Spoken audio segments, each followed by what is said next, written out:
Dear viewers, welcome to my channel Welding Education. Where in our previous lecture we have discussed about the introduction of quench and tempered steels, low alloy quench and tempered steels, then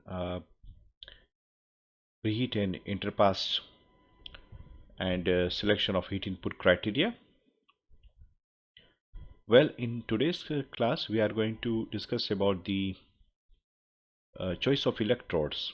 Well, this for welding of quench and tempered steel, the electrodes generally recommended is under for shielded metal arc welding AWSA 5.5 specification E8018G or similar class to AWS E13018G or M class.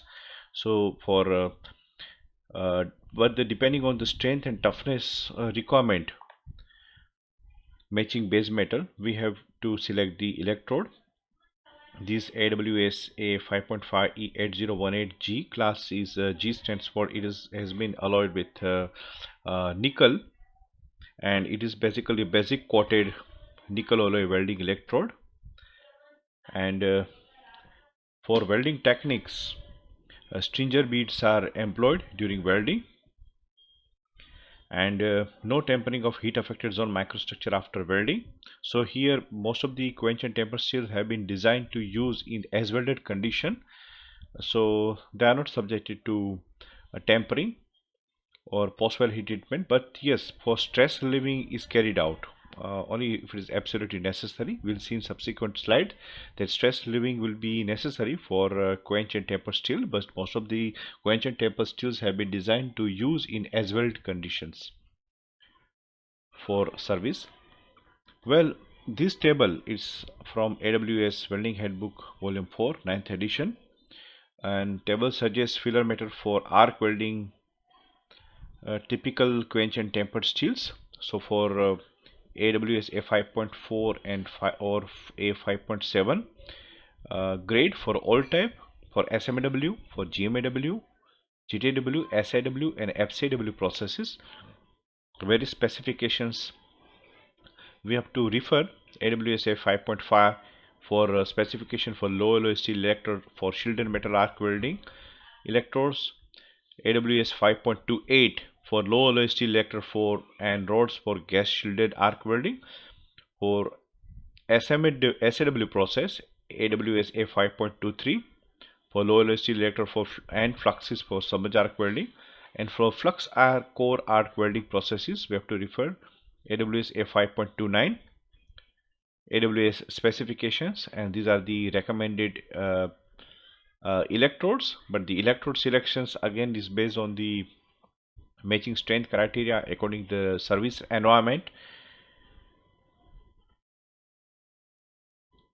Next we are going to discuss about permissible atmospheric exposure of low hydrogen electrode. As you know, the low hydrogen electrode practice is necessary for welding this electrode. It is mandatory. So here on this in this table, on the in front of the electrode there are two columns, column A and column B. So this column A suggests hours electrodes exposure to atmosphere for longer periods than shown shall be redried before use. It means if say E7018 electrode is used for say 4 hours, right? So redrying is recommended before use. But B column suggests that electrode exposed to atmosphere for longer periods than those established by testing shall be redried before use. So B suggests that if it's for E7018 had been used and between say 4 to 10 hours, then reheating will be, or sorry, redrying will be used before their use. So redried is strictly recommended in this range of exposure in hours to the atmosphere, because the hydrogen creates a problem like hydrogen embrittlement. So the reheating and redrying before use is strictly recommended according to these suggestions given in AWS Welding Handbook Volume 4, 9th edition. Weldability of quench and temper steel. Well, regarding the weldability, as you know, all arc welding processes are applicable, and electroslag, electrogas, or multiple wire SAW requires reheat treatment due to high input, because these are high density processes, high input welding processes. For EW and LW, they are also applicable to this. Small stringer weld beads gives a good toughness because of the grain control and proper heat distribution. Selection of welding consumable based on the mechanical property required. Many times non-matching chemistry is also used, but these quench and temper steels are subjected to hydrogen cracking. So low hydrogen electrode practice, and we have to check this. The weld metal deposited should have a low dissolved hydrogen. So target is 2 milliliter per 100 gram of weld deposits. So extremely low hydrogen, 2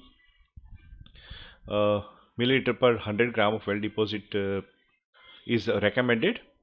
So extremely low hydrogen electrode practice is recommended for this.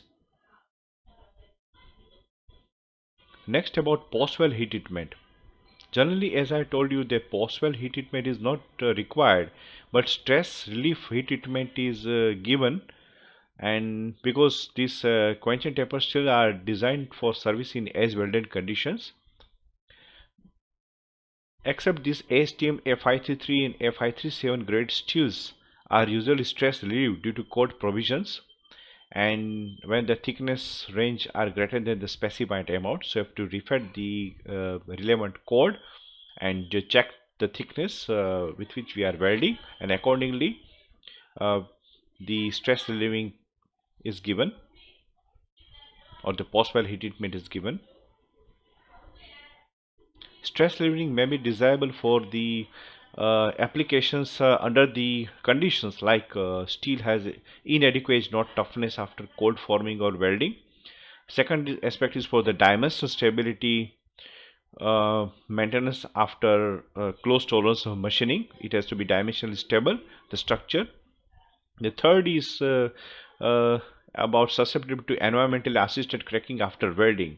So with the three aspects, stress relieving may be desirable.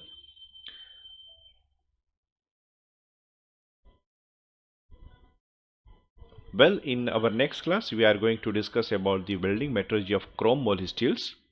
So hope you have enjoyed watching my talk on the welding of quench and tempered steels. Thank you for watching.